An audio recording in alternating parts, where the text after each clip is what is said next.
తితిదే ఆధ్వర్యంలోని కోదండరామస్వామి ఆలయంలో శ్రీరామనవమి ఉత్సవాలు వైభవంగా సాగుతున్నాయి. స్వామివారి మూలవర్లకు పంచద్రవ్యాలతో అభిషేకోత్సవం నిర్వహించారు.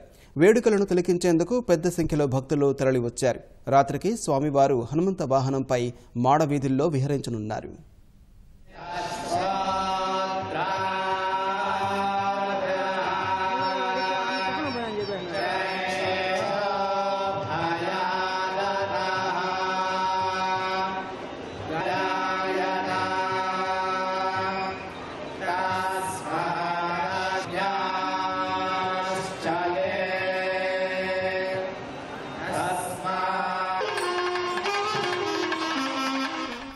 కోనసీమ తిరుపతిగా ప్రఖ్యాతిగాంచిన తూర్పుగోదావరి జిల్లా ఆత్రేయపురం మండలం వాడపల్లిలో శ్రీదేవి భూదేవి సమేత శ్రీ వెంకటేశ్వర స్వామి కళ్యాణ మహోత్సవాలు వైభవంగా ప్రారంభమయ్యాయి.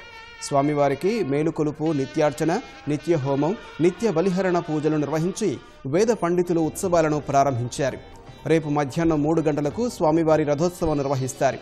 ఉత్సవాల్లో భాగంగా పొన్నవాహన సేవ, తెప్పోత్సవం, పూర్ణాహుతి, చక్రస్నానం, పుష్పోత్సవం నిర్వహించేందుకు దేవాదాయ శాఖ ఏర్పాట్లు పూర్తి చేసింది. ఈ నెల 20వ తేదీ వరకు ఉత్సవాలు సాగనున్నాయి.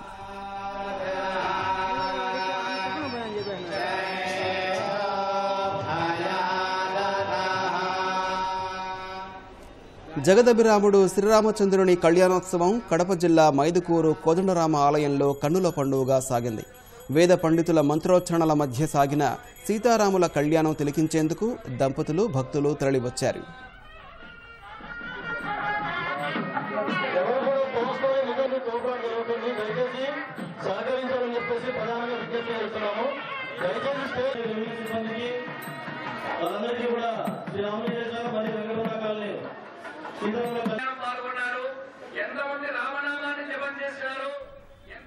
శ్రీరామనవమిని పురస్కరించుకుని అనంతపురం జిల్లాలోని పలు ఆలయాల్లో సీతారాముల కళ్యాణాన్ని వైభవంగా నిర్వహించారు. వేడుకల్లో పెద్ద సంఖ్యలో దంపతులు పాల్గొన్నారు. కళ్యాణం అనంతరం సీతారాముల ఉత్సవ మూర్తులను పురవీధుల్లో ఊరేగించారు.